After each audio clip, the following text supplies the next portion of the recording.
The storm over the Persian Gulf rolled in without warning, dark clouds sweeping over the horizon like an army of ghosts. Commander Emily Rhodes stood at the edge of the flight deck, her uniform damp with sea spray, eyes locked on the churning waves below. Around her, the deck of the USS Archer, an amphibious assault ship, throbbed with movement. Helicopters idling, sailors shouting orders, the rhythmic clang of steel boots against steel floor. She'd been here before. Not this exact ship, but this feeling. The quiet before chaos. The anticipation before a mission that would test everything she'd fought to prove. Emily wasn't just any officer. She was an intelligence liaison attached to SEAL Team 9, one of the Navy's most elite and secretive units. She was the only woman embedded in their current operation, and she'd earned that right the hard way. Top of her class at Annapolis. Fluent in 3 languages. Commendations for crisis intelligence and battlefield encryption. And yet, none of it ever seemed enough for some of them. Rhodes, a voice called over the wind. Lieutenant Carter, broad-shouldered and self-assured, strode toward her. Briefing in 5. We're moving sooner than expected. She nodded. Satellite feed changed again? He smirked. You always know before command tells us. Maybe that's why they like having you around. Emily caught the tone beneath his words. Half jest, half judgment. It was nothing new. In a world still dominated by unspoken brotherhoods, she had learned to endure the subtle tests, the glances, the whispered doubts. Or maybe it's because I actually read the intel reports, she replied coolly, turning away. Carter chuckled, walking beside her as they descended the metal stairs into the ship's command center. You know, some of the guys think you care more about screens than the team. Emily stopped mid-step and met his gaze. If the screens keep you alive, I'd say that's caring. Carter's grin faded. There was something unreadable behind his eyes, something that made her uneasy. Inside the briefing room, Chief Blake stood over the map table, his hands planted firmly on the surface. The man looked carved from stone, gray buzzcut, weathered face, and eyes that could chill the air. He'd been with SEAL Team 9 for 15 years, a legend in every sense. To Emily, he was both mentor and skeptic, someone who respected results, but not necessarily her place among them. All right, listen up, Blake barked as the team gathered. Operation Iron Current. Our target is a convoy suspected of moving weapons-grade uranium across the border into Al-Sara province. Intel came in through Rhodes' desk. All eyes turned to her. Emily activated the holographic map, projecting live feed from drones. This isn't a standard smuggling route. Someone's using our own encryption to mask their movements. We traced a key signature, military-grade, American-made. Murmurs rippled through the group. You saying this is internal? One of the SEALs asked. I'm saying it's someone who knows how we operate, Emily said, scanning the map. And they're close enough to anticipate our surveillance patterns. Chief Blake exchanged a glance with Carter. Then we plugged the leak after we hit the convoy. No distractions. But Emily couldn't shake the feeling that something wasn't right. The coordinates she'd received had come through an encrypted back channel that wasn't part of standard Navy routing. When she'd asked about it, the system had mysteriously purged the log within minutes. Someone wanted her to see the message, and someone else wanted it gone. Hours later, the operation commenced under a moonless sky.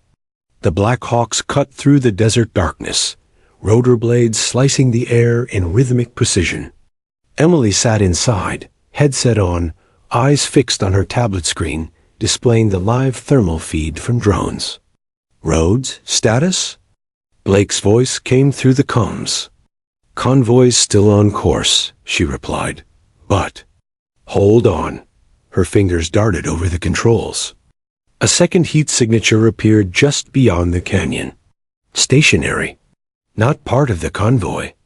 Possible ambush ahead, she warned. "Coordinates incoming." Carter's voice chimed in. "We're going in.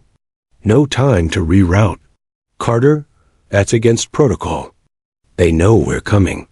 Then we'll make sure they regret it," he said, cutting the line.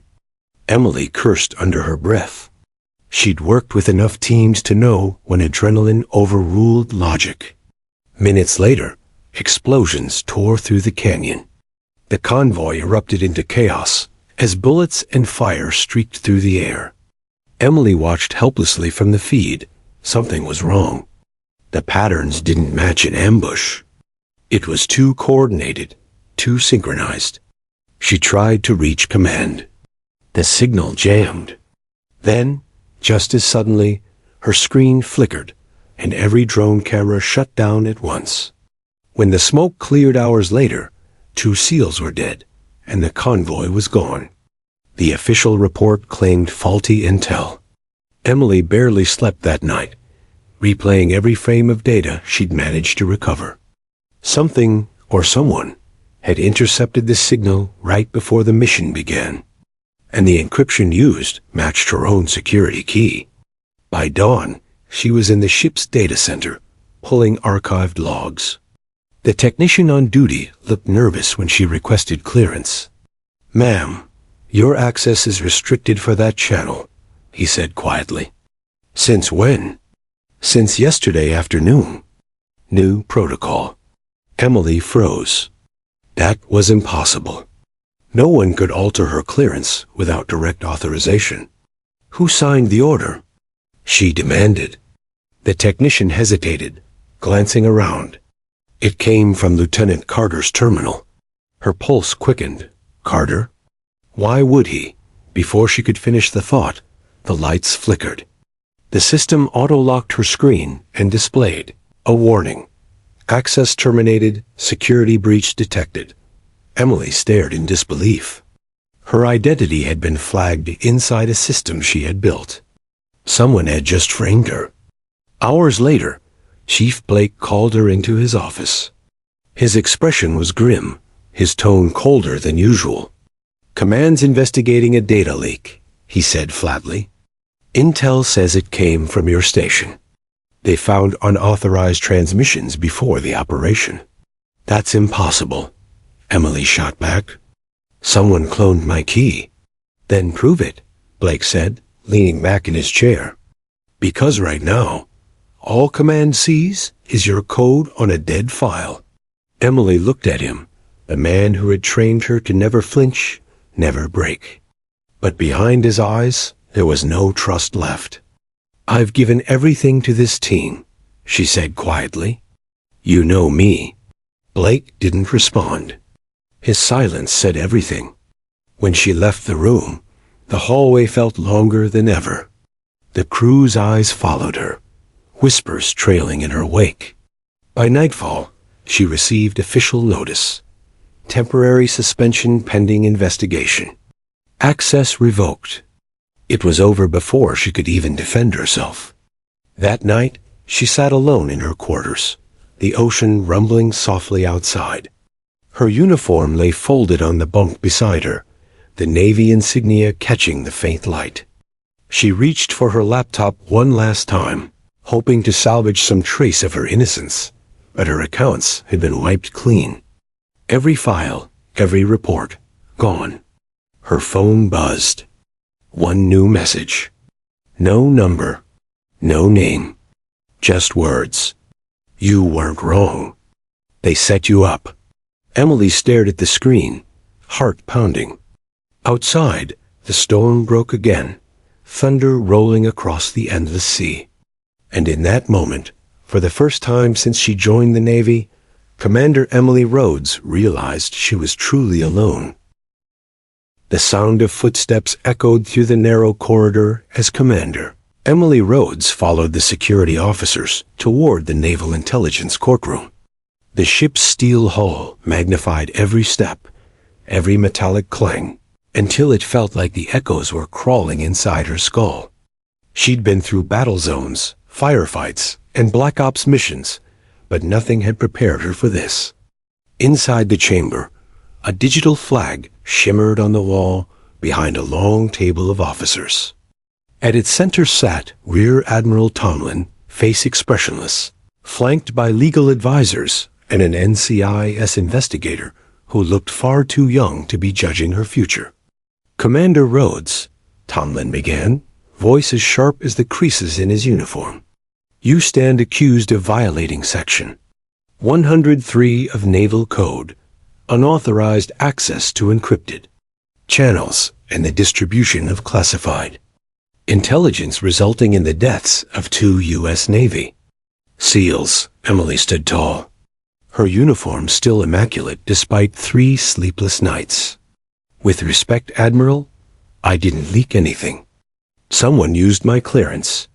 "The evidence you have is your own access key," interrupted the NCIS agent, sliding a holographic file across the table. "Time-stamped transmission, 5 minutes before the convoy was ambushed. Source, your terminal." Emily's chest tightened. "That's impossible. My station was sealed." "Ask Chief Blake." "He was. Chief Blake has already given his statement," Tomlin said. Her pulse faltered, and the Admiral looked down at the datapad. "He confirmed you were alone in the comms room during the final sync. He also confirmed your previous requests for restricted intel access." Emily clenched her jaw. "Because I was tracing a rogue network. I warned Command there was an internal breach. Enough." The Admiral's voice silenced the room. "Commander Rhodes," he said coldly, "you were one of the Navy's most trusted officers. But loyalty doesn't grant immunity. Until this investigation concludes, you are suspended indefinitely, effective immediately." 2 guards approached her. One reached for her shoulder patch, the golden trident insignia she wore with pride. As he tore it away, something inside her broke. She didn't resist, didn't shout. She just stood there, watching her career, her purpose, dissolve in a haze of quiet humiliation. When they escorted her out, the corridor was lined with familiar faces. Officers, sailors, SEALs. Some looked away. Others stared without expression. But it was Carter's smirk that burned itself into her memory. He stood near the exit, arms folded, watching her pass. "Tough break, Commander," he muttered just loud enough for her to hear. Emily didn't respond, but her silence carried 1,000 unsaid words. 2 days later, she sat alone in her small apartment overlooking the Norfolk shipyards. The Navy had moved quickly, revoking her clearance, freezing her accounts, and cutting off communication with her old team. The press didn't know the details yet, but rumors spread fast. Intelligence officer leaked SEAL mission data. The phone buzzed again. An unknown number. She hesitated, then answered. "Rhodes." A distorted voice replied. "You were right. They framed you." Her heart raced. "Who is this?" "Someone who saw the transmission logs before they wiped them. The orders came from inside, not from you. Check the metadata on the iron current file." Then the line went dead. Emily stared at the phone, every instinct screaming that this wasn't random. Someone wanted her to keep digging, but someone else was watching. She powered up her old encrypted laptop, one that hadn't been registered under her Navy credentials. Hours of code later, she broke through the backup cache. What she found made her stomach twist. The leak didn't originate from her station. It had been rerouted, masked through a proxy key registered to Carter's personal encryption signature. Carter, the same man who testified against her. The next morning, she drove to the Navy base, unannounced. The guards at the gate hesitated when they saw her ID. "Commander, you're not cleared for access." "I'm not here on official business," she interrupted. "Just need to talk to Chief Blake." Inside, she found him in the armory bay, checking weapon manifests. He looked older, or maybe she just saw him differently now. "Chief," she said, voice steady. He turned, expression unreadable. "You shouldn't be here." "I found proof," she said, stepping closer. "The transmission wasn't mine. Someone used Carter's encryption chain to reroute it. I can show you." Blake raised a hand. "Emily, stop." She froze. "Stop?" He sighed. "I've been doing this too long. I know when a ship's already sunk. Walk away. There's nothing left for you here. You think I'm lying?" She snapped. "I think you're chasing ghosts," he said, softer this time. "I've seen good officers destroy themselves trying to fight the system." She stared at him, betrayal cutting deeper than any bullet ever could. "You're protecting them." Blake's silence confirmed it. That night, Emily packed a single duffel bag, uniform, medals, and a stack of encrypted drives. As she zipped it shut, a sharp knock hit her door. Her neighbor, an older woman from down the hall, peered in nervously. "You got some men looking for you, honey. Black SUV. Parked there since sundown." Emily's pulse spiked. She peeked through the blinds. 2 figures sat inside the vehicle, unmoving, military posture. She turned off the lights and backed away. Whoever they weren't here to chat. Grabbing her bag, she slipped out the fire exit, moving through the back alley until she reached her motorcycle. Rain poured as she kicked the engine to life and sped into the night, headlights cutting through the fog. She didn't know where she was going. Only that she couldn't stop. By morning, she'd driven 6 hours south to a small coastal town in North Carolina, a place where no one would think to look for a disgraced officer. She checked into a rundown motel and collapsed on the bed, exhaustion swallowing her whole. But even as she drifted toward sleep, her mind replayed the last few days, every glance, every silence, every falsified report. Carter's voice echoed in her head. "Maybe that's why they like having you around." Now she understood the real meaning behind it. She'd been useful until she wasn't. 3 weeks passed. Officially, she was still under investigation. Unofficially, she'd already been forgotten. But Emily hadn't stopped digging. She reached out to old contacts, analysts, techs, even a CIA field officer she'd once helped decrypt insurgent files. Piece by piece, a pattern emerged. The convoy in Al-Sara wasn't a simple smuggling route. It was a cover operation for a private arms deal involving off-the-book Navy contractors. Someone inside SEAL Team 9 had been feeding intel to a shadow network, and when Emily got too close, they'd made her the scapegoat. One night, as she sat surrounded by documents and data drives, a message blinked across her laptop screen. Incoming transmission. Encrypted. Source. Unknown. She hesitated, then decrypted it. A video feed flickered to life, grainy, static-ridden. It showed a desert encampment. Armed men unloading crates. On the side of the crates, barely visible under the sand and dust, was a marking U.S. Navy property. Then, through the static, she saw a face.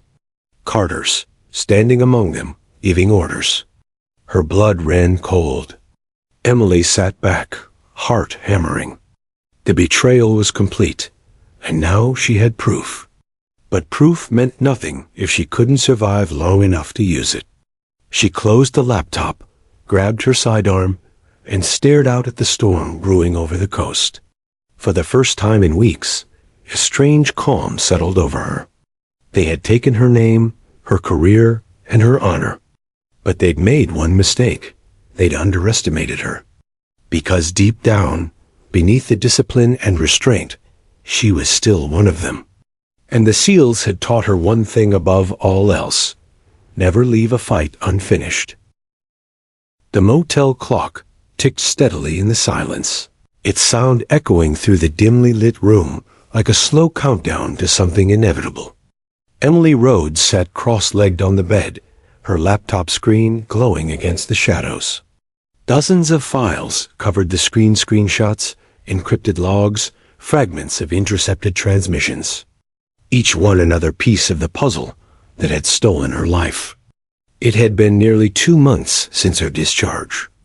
2 months since she'd gone from commander to fugitive. She was no longer part of the Navy, but the Navy was still part of her. She woke up every morning at 05:00 out of habit, ran 3 miles along the empty beach, and ate the same protein bar she'd eaten on deployment. Discipline was the only part of her that hadn't been stripped away. But now, she had something else to live for, answers. She zoomed in on a frame of the grainy video she'd decrypted days earlier. Carter stood in the desert, gesturing toward crates marked with U.S. Navy serial numbers. Behind him, shadowy figures loaded the boxes into trucks bearing no national insignia. Contractors, mercenaries, or something worse. She clicked another file, an intercepted message thread. The sender used the coding name Hydra. Hydra, Phoenix route secured. Roads neutralized. Recipient, understood. Proceed with extraction. Her stomach tightened. The word neutralized echoed in her head like a threat that hadn't yet expired. The next morning, she drove into town for supplies. Fuel, burner phones, cash cards. She kept her cap low, her movements methodical. Years of counterintelligence training made it second nature to scan reflections, memorize faces, track exits.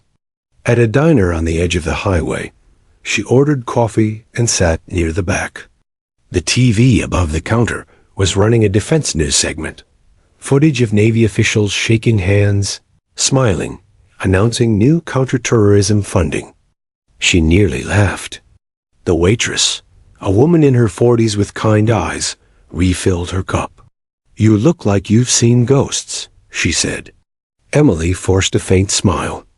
"Something like that. Military?" Emily hesitated. "Used to be." The woman nodded knowingly. "They don't let you go easy, do they?" Emily looked at her, genuinely struck by the truth in that simple sentence. "No," she said softly. "They don't." That evening, back in her room, she opened a fresh encrypted channel, one only a handful of people in the world could trace. She typed carefully. To J. Mendez at redmail.pro subject. Need to talk. Urgent. If you're still breathing, it's time. She hit send. Jake Mendez, former Navy SEAL, her old teammate. Discharged 3 years ago under classified circumstances. The last time she'd seen him, he'd been limping out of a hospital tent in Afghanistan, his eyes cold with disillusionment. Rumor had it he'd been blackballed for questioning an off-books mission that went sideways. If anyone would understand, it was him. 3 days later, she got her answer. A single message, no greeting. Meet me.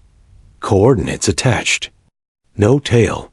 The coordinates pointed to a warehouse dock outside Wilmington. That night, Emily drove there under cover of rain. The air was thick with salt and diesel. Inside the warehouse, light spilled from a single bulb hanging from the ceiling. Jake stood beneath it, wearing a worn jacket, beard thick, eyes sharp but tired. He looked at her for a long moment before speaking. "You look worse than I expected." Emily almost smiled. "Good to see you too." He crossed his arms. "You know they're still watching you." "I know," she said. "I just don't care anymore." Jake raised an eyebrow. "That's new." Emily opened her laptop on a nearby crate and showed him the video still of Carter. "You ever heard of something called Operation Phoenix?" Jake's jaw tightened.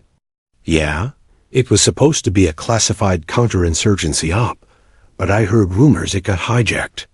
Private contractors turned it into their personal gold mine." "Why?" "Because Carter and Blake are in it," Emily said. "And I think it's connected to Hydra." Jake exhaled slowly. "Hydra? Damn. That name's been floating around Black Ops chatter for years. Not one person's ever traced it?" I have a lead, she said. I just need help verifying it. Jake studied her face for a long moment and nodded. You realize if we dig into this, we're both ghosts. No backup, no command, no cavalry. Emily met his eyes. Then it's just like old times. They spent the next 2 weeks off the grid, moving from town to town. Emily handled digital tracking. Jake handled logistics, weapons, and field tactics. Together, they made a strange pair, the disavowed analyst and the rogue operator, but it worked. Through a contact in Virginia, they obtained access to old SEAL Team 9 mission logs. What they found chilled them. Several missions had been falsified, their after-action reports rewritten. The same encryption key used in the Iron Current mission appeared in multiple unrelated ops, all tied to Phoenix. This isn't just a rogue op, Jake said one night, sitting by the motel window cleaning his sidearm. It's an entire black network built inside the Navy's shadow budget. They're selling weapons, data, even personnel. Emily rubbed her temples. And Carter's their middleman. Jake looked at her. Then what's the play? We find proof, she said. Real proof. Something they can't erase or deny. Then we burn them. 2 nights later, they infiltrated a private defense firm in D.C. under the guise of consultants. The building was heavily secured, biometric locks, security drones, armed guards. But Emily had designed systems like these before. She bypassed them with surgical precision, her fingers moving across the tablet like a pianist playing a familiar tune. They found what they were looking for in a restricted server labeled Contractor Oversight.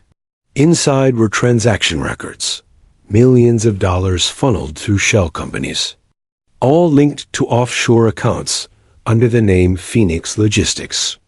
But as Emily downloaded the data, an alert flashed across the screen. Intrusion detected. Jake cursed under his breath. We're burned. Copy the files and move. She ordered. They sprinted down the corridor, alarms blaring. Security drones swooped overhead, their mechanical eyes glowing red. Jake disabled 2 with precise shots, sparks flying. Emily ducked behind a pillar, clutching the hard drive to her chest. By the time they reached the exit, sirens echoed from the street. They leapt into their car, tires screeching as they vanished into the night. Back at their safe house, Emily stared at the downloaded data. This proves everything, she said. Phoenix, Hydra, Carter. All of it. Jake nodded, lighting a cigarette. Now what? We leak it, she said. Straight to the top. Someone in command still cares about the truth. Jake gave a humorless laugh. You still think there's a top that isn't corrupt? Emily met his gaze, fire in her eyes. Then we make them care. Before dawn, while Jake slept, Emily stepped outside onto the porch. The night was still. She could hear the faint hum of the ocean in the distance, that endless rhythm of something greater, indifferent, eternal. She thought about what she'd lost, her career, her brothers in arms, her identity. The betrayal still hurt like shrapnel in her chest, but beneath the pain was something sharper, resolve. They thought they'd erased her. But you can't erase a ghost that refuses to die. She turned toward the dark horizon, whispering to herself, You wanted me gone, Carter? But you forgot who trained me. The wind shifted, carrying her words into the dawn. The abandoned warehouse sat on the edge of an industrial dockyard in Maryland, its steel walls weathered and scarred from years of neglect. Inside, the faint hum of computers echoed beneath flickering fluorescent lights. Emily Rhodes leaned over a monitor, eyes locked on the scrolling data. Lines of code reflected in her irises like firelight. Across from her, Jake Mendez loaded a magazine into his rifle. You sure about this lead? He asked. If we hit the wrong node, they'll know we're back in the game. They already know, Emily replied. The second we pulled those Phoenix logistics files, every alarm in their network went off. The difference now is, I'm done running. Jake smirked. There's the commander, I remember. Emily didn't respond. She was already tracing another signal, a live feed pinging off a satellite uplink. It was masked, buried under layers of encryption. But beneath it all, she found the same digital fingerprint she'd seen before. Hydra. She leaned closer. There, that's our ghost. Jake approached, peering over her shoulder. What's the source?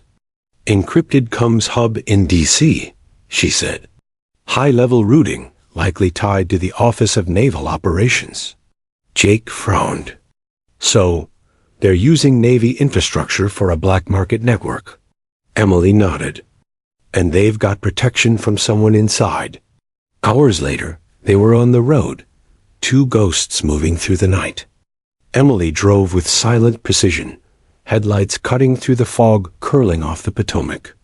Every few miles, Jake checked the mirrors for tails, but the road stayed empty. They arrived at dawn in Washington, blending into the city's rhythm of commuters and government employees.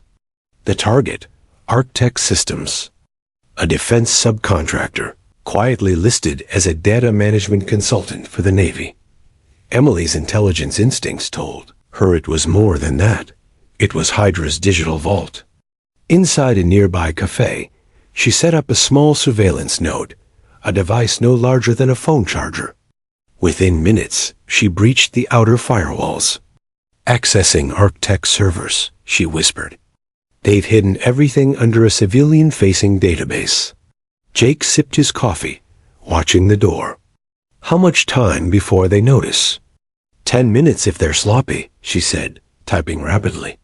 5 if they're not. The screen filled with classified project files, shipments, transfers, personnel rosters. Then one label caught her eye. Project.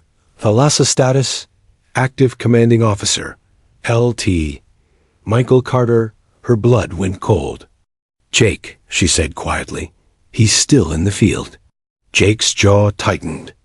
Where? She opened the location tag, a blurred map with coordinates off the coast of Somalia. A Black Ops base. Phoenix's new stronghold. Before she could download the file, her laptop froze. Then the cafe lights flickered. Jake's instincts kicked in immediately. They've got us. A second later, 2 black SUVs screeched to a halt outside. Go! Emily shouted. They burst out the back door as armed men flooded the cafe. Bullets shattered glass, coffee and debris spraying across the floor. Emily ducked behind a dumpster, heart pounding, and drew her sidearm. Jake returned fire, precise and unflinching. They made it to their car, tires screaming as they sped through the city streets. Who the hell are they? Jake barked. Private security, Emily said between breaths. Hydra's contractors. They're not Navy, they're mercenaries. They tracked your hack? No, she said grimly. They tracked me. That night, they holed up at an old storage facility outside Baltimore. Emily sat on the concrete floor, bandaging a graze on her arm. Jake watched her quietly. You still think we can win this? She looked up, determination hardening her face. I don't need to win. I just need the truth to surface. Jake shook his head. You know how deep this goes. Hydra's not a person. It's a system. You can't kill a system. Emily gave a small, tired smile. No, but you can make it bleed. The next morning, a new message arrived through her secure line, an encrypted ping only one person could send. From a Lawson at Navy.mil subject. You're walking on broken glass. Stop. Her old ally, Admiral Lawson. Emily stared at the screen. He knows. Jake frowned. He's warning you? Or testing me, she said. Lawson was one of the few who believed I was innocent. If he's reaching out now, he's either in danger or part of this Then maybe it's time you find out which. 2 days later, Emily slipped into the Pentagon under a forged visitor's badge. The marble halls felt surreal after months of hiding, a ghost returning to haunt the living. Every corridor carried echoes of her past life, briefings, missions, victories that now felt hollow. She waited in an empty conference room until the door opened. Admiral Lawson entered quietly, his once commanding figure now subdued by caution. "Emily," he said softly, locking the door behind him. "You shouldn't have come." "Neither should you," she replied. "But here we are." He sighed. "You're playing with fire. The people you're chasing, they're not SEALs anymore. They answer to no one."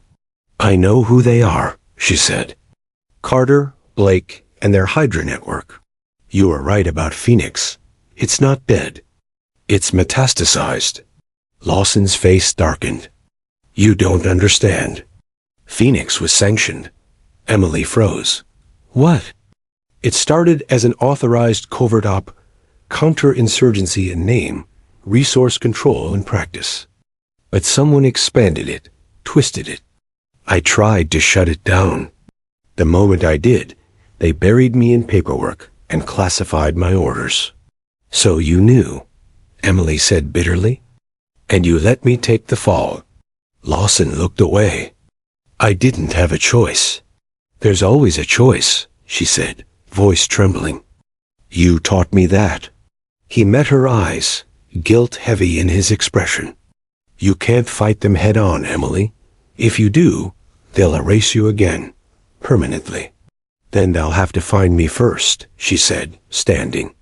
"And this time, I'll be ready." Lawson reached into his coat and slid a small data chip across the table. "This is all I could pull before they cut my clearance. Internal documents, transfer orders, encrypted logs. It's not much, but it's something." Emily took it. "Why help me?" He gave a faint, sad smile. "Because I owe you the truth. And because once upon a time, I believed in the Navy as much as you still do." Back at the safe house, Emily inserted the chip into her drive. The screen came alive with files, operation lists, shipment records, and one classified memo that made her blood run cold. Directive 4729. Termination Protocol, Rhodes E. Classified. Active. Status. Authorized. Jake looked over her shoulder. "They've greenlit your kill order." Emily stared at the screen. "Then we're out of time." She closed the laptop and began loading her weapons. Jake raised an eyebrow. "Where are we going?" She tightened her holster. "Somalia. That's where Carter is." Jake let out a low whistle. "Back into the fire, huh?" Emily looked up, eyes burning with the same focus she'd once carried into battle. "They think they ended me. It's time they remember who I am." She paused, voice low but firm. "They taught me how to disappear. They forgot they also taught me how to strike." That night, as their plane lifted off from a private airstrip, Emily watched the city lights fade below. Somewhere in that vast darkness, enemies moved unseen, whispering her name like a ghost story. But ghosts have unfinished business. And Emily Rhodes, the woman they betrayed, erased, and hunted, was finally coming home to settle the score. The C-130 cargo plane shuddered as it cut through a dense cloud bank over the Gulf of Aden. Inside, red lights glowed dimly against the steel walls. Emily Rhodes sat quietly at the back, eyes closed, her mind replaying every betrayal that led her here. The rhythmic hum of the engines was like the heartbeat of a mission long overdue. Beside her, Jake Mendez checked his gear, silenced rifle, sidearm, comms unit. "Once we hit the drop zone, we'll have about 5 minutes before the drones sweep the coast," he said. Emily nodded. "Plenty of time." Jake gave a faint grin. "Always the optimist." "I'm not optimistic," she replied. "Just determined." He chuckled softly, shaking his head. That's the Emily I remember. They parachuted under the cover of darkness, their silhouettes vanishing into the night sky. The ocean below reflected the sliver of the moon like black glass. When they hit the water, it was silent but icy, the kind of cold that stung the lungs. Emily surfaced, gasping softly as she adjusted her mask. 2 clicks north, she whispered. Follow the reef. They swam toward the shore, waves breaking against jagged rocks. Beyond the coastline loomed a fortress of steel and concrete, Hydra Base Alpha, the operational heart of Project Phoenix. High walls, motion sensors, guard towers, a base designed to repel anything but ghosts. And ghosts were exactly what Emily and Jake had become. They crawled through the dunes, their bodies low against the earth. Night vision goggles painted the world in green hues. Emily studied the patrol routes. Precise, military, efficient. The kind of perfection only a Navy-trained mind could create. Carter's fingerprints are all over this, she murmured. Jake nodded. He always did love overkill. At the perimeter fence, Emily placed a small charge. It sizzled, shorting out the power grid for 3 seconds. Just enough time for them to slip inside. They moved like shadows, weaving between containers and machinery until they reached the central structure, a communications tower pulsing with blue light. Emily knelt beside a terminal, connecting her device. Uploading the virus, she whispered. Once it's in, every file they've hidden goes straight to an off-site server. Jake kept watch, rifle ready. You're making a lot of noise for a ghost. Sometimes ghosts have to scream, she said, typing faster. Her screen filled with classified files. The LASA, Phoenix, Directive 4729, all linked to a single control network. But one name made her pause. A DMJ Lawson, authorized override access. Emily's chest tightened. Lawson? Jake looked over. Your Pentagon friend? He said he was cut out, she whispered. But this means he's still in the loop. Before Jake could respond, the lights above them flickered. Then the alarms blared. Move, he shouted. Guards swarmed in from all directions. Bullets tore through metal and dust. Emily dove behind a crate, returning fire with sharp precision. Jake covered her flank, his shots surgical. Abort the upload. He yelled. Not yet. She screamed back. We're almost through the firewall. A grenade exploded nearby, the shockwave knocking her backward. Her laptop skidded across the floor, sparks flying. Jake pulled her up. We're blown, we have to go. Emily's mind raced. They couldn't leave empty-handed.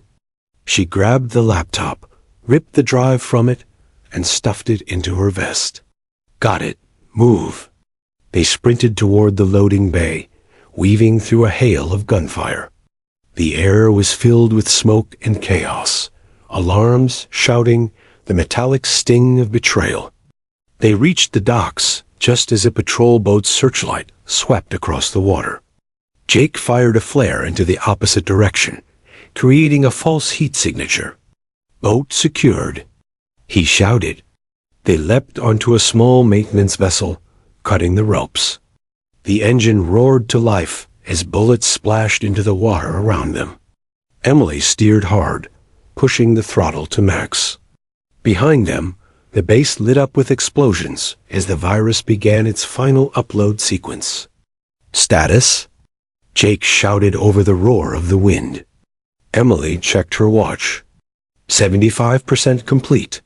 Jake grinned despite the chaos. You're insane, you know that? Maybe, she said. But it's working.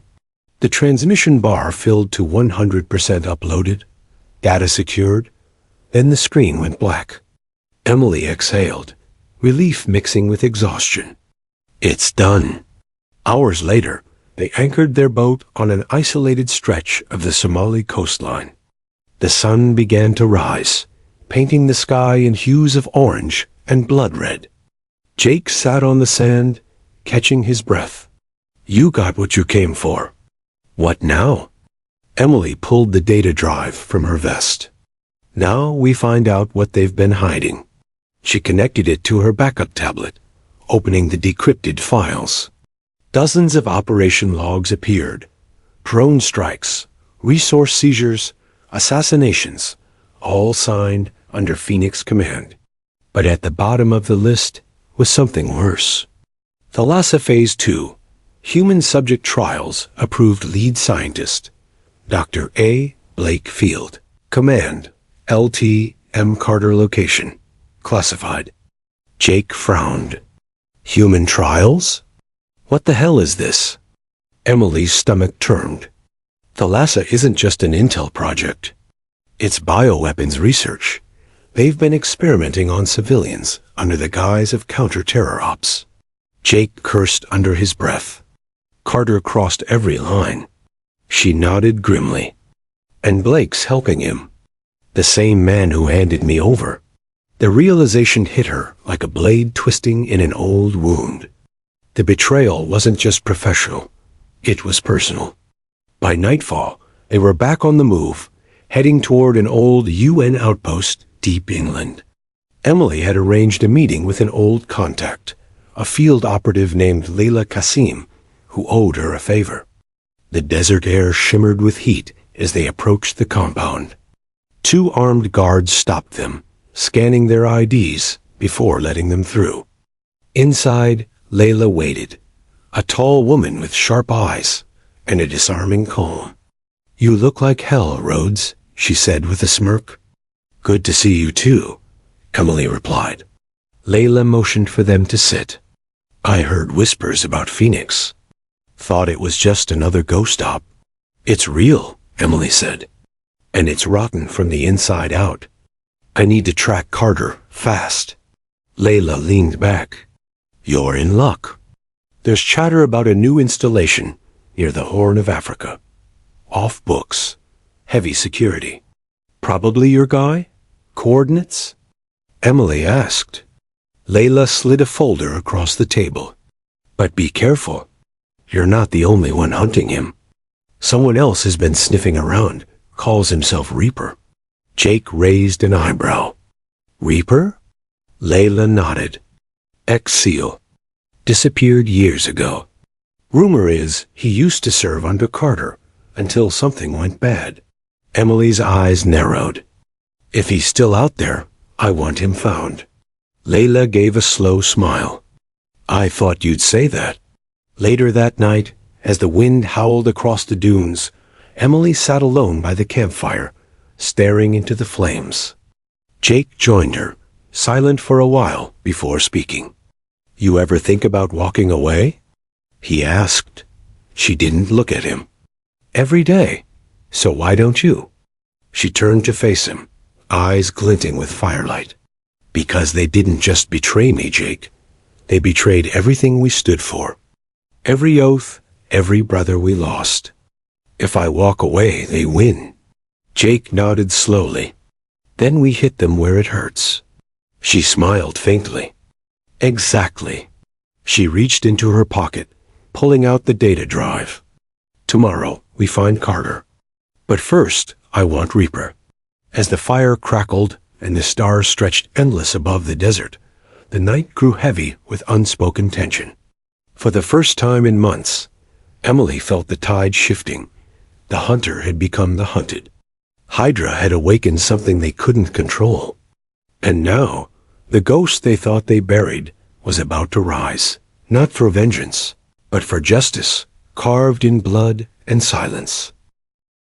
The wind howled across the barren desert plains, carrying with it the smell of salt and dust from the distant sea. Emily Rhodes stood on the edge of a ravine, her eyes fixed on the horizon as dawn broke over the Horn of Africa. The rising sun turned the sand into rivers of gold, but she saw only blood and shadows. Behind her, Jake Mendez adjusted his rifle. You think Leela's intel checks out? Emily nodded, her tone steady. Reaper doesn't hide unless he wants to be found. He left that trail for a reason. Jake gave a skeptical grunt. A rogue SEAL who went dark 5 years ago just happens to be near Carter's operation. That's one hell of a coincidence. There are no coincidences in the shadows, Emily said. Only survivors. They moved out before the heat of the day set in. Their jeep rattled across uneven terrain. A cloud of dust trailing behind. The GPS tracker blinked on Emily's wrist, a signal pulsing faintly from an abandoned oil rig deep within the desert. That's our spot, she said, squinting ahead. The rig was a rusting skeleton against the sand, half swallowed by time. Corrugated metal walls rattled in the wind. It looked lifeless. But Emily's instincts screamed otherwise. She raised her hand. Stop here! Jake killed the engine. The silence that followed was thick, oppressive. They moved cautiously, rifles drawn, scanning every shadow. Inside, the air was stale, broken machinery, scattered shells, and the faint smell of burned cordite. On a table in the center of the room lay a single object, a dog tag, glinting faintly under a beam of light. Emily picked it up and read the inscription, Est Hale, Navy SEAL Team 6. Her heart skipped. Hale? Jake frowned. You know him? She nodded slowly. Sam Hale. Call sign, Reaper. He was on my team in Afghanistan. One of the best we ever had. Jake looked around. If this is his place, it's been hit. Hard. Not hit, Emily said softly, running her fingers along a scorch mark. He burned it himself. A metallic click echoed behind them. Hands up. The voice was deep, controlled, a predator's growl.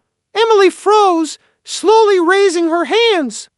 From the shadows stepped a man in worn combat gear, his beard streaked with gray. His eyes hard and cold. Reaper. Rhodes, he said, lowering his rifle just a little. Didn't expect to see a ghost walk into my graveyard. Emily turned to face him. I could say the same. He smirked faintly. You've got guts coming here. Most people try to forget the dead. I don't forget, she said, especially not the ones who used to have my back. Reaper's eyes narrowed. That was a long time ago. Different war, different rules. Maybe, Emily replied. But the betrayal feels the same. Jake shifted his stance, but Reaper motioned for him to relax. You brought company.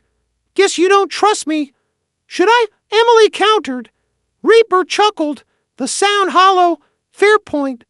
He turned, gesturing for them to follow. Come on. You'll want to see this. They followed him into a small bunker beneath the rig. The walls were plastered with maps, satellite images, and photographs. Carter, Blake, and several Phoenix operatives. In the center was a single pinned document marked Thalassa. Reaper poured 3 cups of coffee and sat down. You're chasing ghosts, Rhodes. The kind that shoot back. I'm chasing the truth, she said. Carter's running a rogue network under Navy cover. I know you were part of it. He studied her carefully. And what makes you think I'm still with them? Because your name's in their files, she replied. Under active surveillance. Reaper gave a low, humorless laugh. Active surveillance. Huh? Then they've been sloppy. He slid a folder toward her. Because I've been watching them too. Emily opened the folder. Inside were photos, satellite images of a new compound deep in the Horn of Africa, cargo manifests, drone schematics, and personnel rosters. Every page screamed the same truth. Thalassa wasn't just an operation. It was a weapon. Reaper leaned forward. Phoenix is dead. What Carter's running now is Hydra Reborn, off-grid, funded by stolen Navy assets. They've got bioweapons tech that makes nerve gas look like perfume. Emily felt a chill run down her spine. And you've just been hiding here, watching. Reaper's jaw tightened. I tried to stop it once. Carter made sure I disappeared. I lost my men, my name, everything. So yeah, I went dark. But not because I gave up. Jake crossed his arms. Then why help us now? Reaper looked at Emily. Because Carter didn't just burn me, he burned you too. And I think it's time we both return the favor. They spent hours poring over maps, tracing supply routes and schedules. Emily's tactical mind came alive again, analyzing patterns, calculating risks. There, she said finally, pointing to a red circle. Carter's central hub, underground facility built beneath the coastal ridge. Heavy drone coverage, thermal barriers, satellite jammers. Jake whistled. That's a fortress. Reaper nodded. It's more than that. It's where they're producing the next phase of Thalassa. Emily looked up. Human testing. Reaper's face darkened. Worse, they're weaponizing soldiers, conditioning them with neurotoxins, turning SEALs into programmable killers. Silence filled the room. Emily's stomach twisted. He's turning her brothers into monsters. Reaper met her eyes. And you're the only one he's afraid of. Later that night, as they planned their infiltration, Emily sat alone in the corner of the bunker, staring at the dog tag she'd found. The engraved letters caught the dim light, a reminder of the man Hale used to be. She felt Jake's presence before he spoke. You trust him? She didn't answer immediately. I trust that he hates Carter more than he hates me. That's enough for now. Jake nodded. You really think we can take that base with 3 people? Emily smirked faintly. 3 ghosts are harder to kill than an army. He chuckled. I'll drink to that if we make it out alive before dawn. Reaper loaded a small drone with explosives. This will cut power long enough to slip through their outer fence, he explained. Once we're inside, we split. I'll handle the control room. You to head for the lower labs. Emily checked her weapon. Once we get the data, we burn the place to the ground. Reaper gave a grim smile. Glad we're on the same page. As the sun rose, the 3 of them moved out, silent, efficient, deadly. The desert wind whipped around them as they approached the ridge.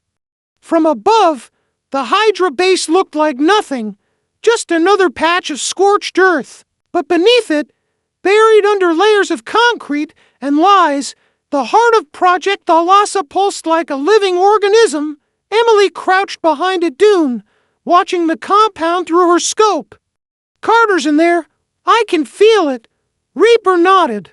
Then let's remind him what ghosts do best. Moments later, the drone streaked across the sky and detonated against the western power grid. The lights of the compound flickered, and the hunt began. Emily and Jake sprinted toward the breach, cutting through the smoke and dust. Reaper covered their flank, his rifle spitting precise bursts. Alarms wailed, but the mission had already begun. This wasn't about revenge anymore. It was about redemption for the fallen, the forgotten, and the betrayed. The desert night was alive with chaos.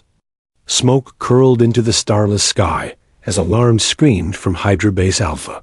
Emily Rhodes crouched behind a jagged rock formation, the acrid smell of burning electronics stinging her lungs. Beside her, Jake Mendez adjusted his rifle, scanning the perimeter with precise focus. The outer fence is down, he muttered, voice low. We have maybe 5 minutes before they reroute power. Emily nodded. Then let's make them count. From behind, Reaper motioned them forward. Central hub is this way. Stick to the shadows. Carter won't expect a direct assault. The 3 moved like ghosts, blending into the darkness, every step calculated. This was no longer a mission. It was a reckoning. The base sprawled below like a mechanical fortress. Concrete walls rose against the desert. Barbed wire coiled along the top. Towers bristled with surveillance cameras, motion sensors, and armed guards. Emily surveyed the layout. Carter's personal quarters are in the north wing, she whispered. labs and command center below. If we split, we hit both targets simultaneously. I'll take the labs. Jake, flank with me. Reaper, control room. Reaper nodded silently. Understood. They moved toward the perimeter, their boots silent against the sand. Emily's heart pounded, adrenaline sharp as a blade. Every nerve screamed danger, yet focus sharpened her senses. Inside the underground labs, a stench of chemicals and sterilized metal hit Emily first. Flickering lights revealed rows of cages, some empty, some holding figures restrained and unconscious. Her stomach twisted. Soldiers, American, European, even locals, conditioned with neurotoxins and behavioral modifications. Carter's Thalassa project had weaponized human beings. Emily's fists clenched. Jake, she whispered, we need to free them, carefully. No noise. Jake nodded, carefully cutting restraints while Emily accessed the lab computers. She downloaded the full project files, documenting every name, every trial, every shipment. Each click deepened the horror, confirming the scale of betrayal. Thalassa Phase 3, fully operational. Status, human augmentation complete. Field command, LT, Michael Carter. Emily's hands trembled. Carter's crossed every line. There's no going back from this. Meanwhile, above ground, Reaper infiltrated the control room. Security monitors flickered with static as he inserted a flash drive loaded with a virus Emily had prepared. He muttered under his breath, time to wake the ghosts. Within seconds, cameras went offline, alarms glitched, and automated locks cycled erratically. The base became a maze of confusion. Guards shouted, running blind. Reaper smirked. Exactly as planned. Suddenly, a voice boomed across the lab speakers. Well, well, well. If it isn't Rhodes, the Navy's golden girl turned ghost. Emily's head snapped toward the sound. Michael Carter stood in the doorway, flanked by armed operatives. His expression was calm, almost amused. You actually came, he said. I was beginning to think you'd been erased completely. I've been waiting, Emily replied, pulling her sidearm. For this. Carter laughed, cold and controlled. You think a few people can take down a network I built over 5 years? You're just a memory I haven't erased yet. Memories fade, Emily said, stepping closer, but ghosts never die. Gunfire erupted. Emily ducked behind a table as bullets shredded the floor. Jake rolled forward, taking out 2 operatives with precise shots. Reaper joined them, his rifle a machine of silent justice. Carter retreated to a staircase, leading to a heavily fortified door. You're predictable, Rhodes, he sneered. You always were. Emily rose, moving faster than instinct, firing in calculated bursts. Predictable? Maybe, but effective. The firefight moved in waves. Guards fell, some escaped, others trapped themselves in corridors. The virus Reaper deployed, wreaked havoc on the base's systems. Lights flickered, doors locked and unlocked at random. Sensors malfunctioned. Emily's focus never wavered. Every step, every shot, every breath was controlled. She was both hunter and protector, her mind running calculations with military precision. Finally, they reached the lower command lab where Carter had holed up. He stood at a console, a digital map flickering behind him, routes, shipments, schedules, and the next phase of Thalassa operations. You really thought you could stop this? He spat, eyes wild. I don't need to stop it, Emily said, advancing steadily. I just need to finish it. Carter pulled a sidearm, but Reaper disarmed him with a single brutal strike. Jake restrained Carter while Emily accessed the mainframe. Every file they had been hunting was now exposed. She uploaded the data to secure channels, sending evidence to international oversight agencies, Naval Command, and independent media contacts. Emily had painstakingly vetted over months. Carter's eyes widened. You how? Emily didn't answer. She focused on freeing the restrained soldiers, guiding them to safety, while Reaper and Jake ensured Carter and his remaining operatives were neutralized. Outside, explosions rocked the compound. Emily looked up as drones, formerly hydro-controlled, detonated against supply containers, burning ammunition and chemical stocks in controlled blasts. The base shook, fire and smoke rising like a storm of justice. You did it, Jake said, his voice low, awe in his tone. Emily exhaled, exhausted but composed. No, she replied. We did it. All of us. Reaper holstered his rifle. Carter's down. Hydra's exposed. The Lhasa can't continue. Emily looked at him. We still have to make sure no one picks up the pieces. He nodded. That's why we leave witnesses alive. Evidence survives where bullets cannot. By nightfall, the base was a smoldering ruin. Fire consumed crates, labs, and all traces of Carter's twisted operation. Emily stood on a ridge, overlooking the destruction, her uniform scorched, her hands trembling from adrenaline and the weight of months of betrayal. Jake approached. Do you feel finished? Emily shook her head. No, but I feel right. Finally, the truth is out. The men we lost, they didn't die for nothing.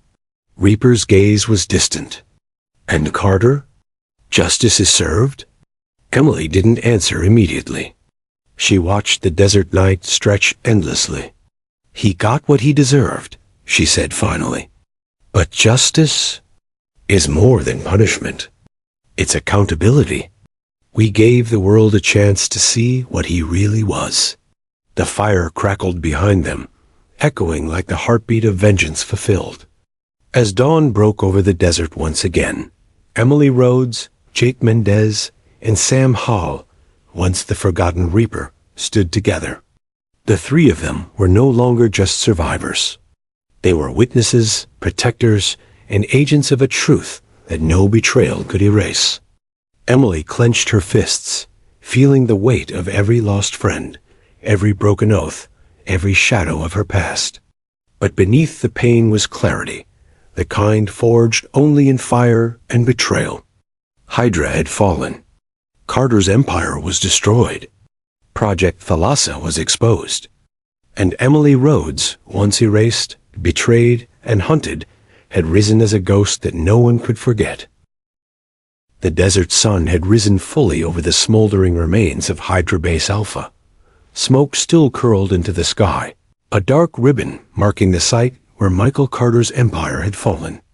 Emily Rhodes stood on a ridge overlooking the devastation, her uniform scorched, her body exhausted, but her eyes sharp, unyielding. Beside her, Jake Mendez and Sam Halai, the Reaper, surveyed the ruins. The wind carried the metallic stench of melted machinery and charred concrete, mixing with the distant scent of the sea. The battlefield was silent now, except for the distant crackle of flames and the faint hum of the desert. Emily exhaled slowly. It's over, she said, though her voice was quiet. Jake glanced at her. Over? Really? Emily shook her head.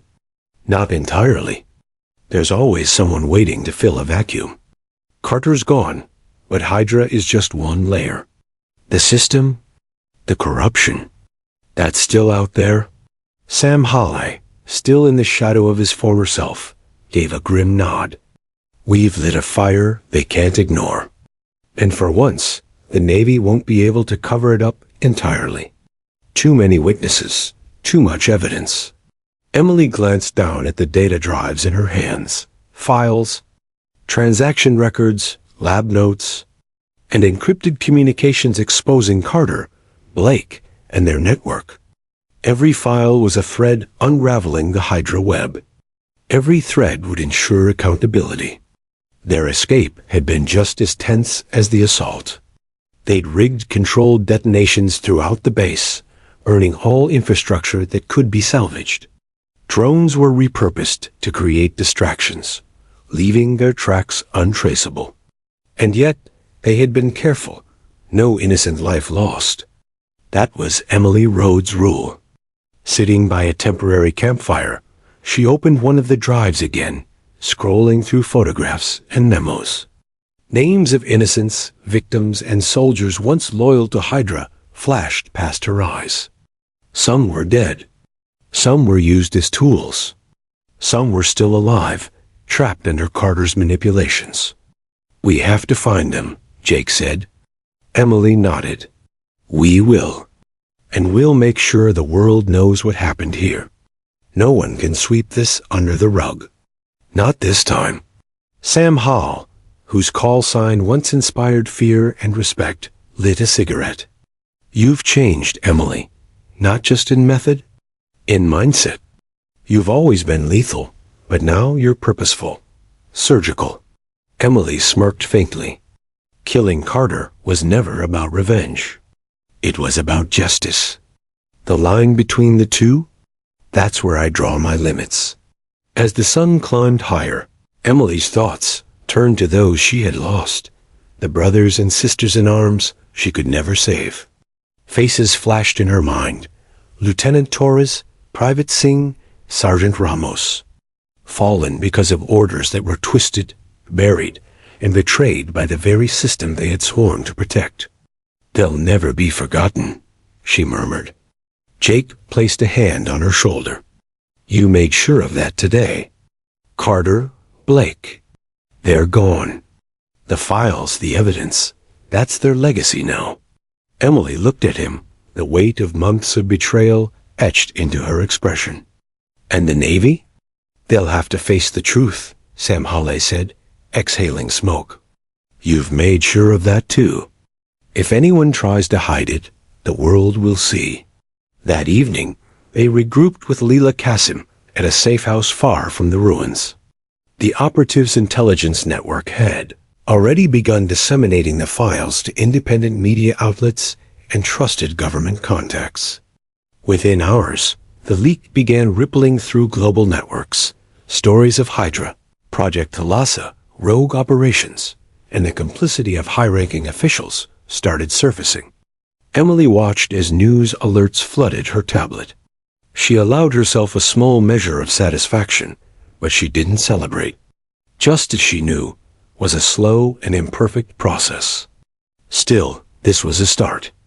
Layla leaned against the wall, arms crossed. "You did good, Rhodes. You finally gave them what they deserved." Emily didn't answer immediately.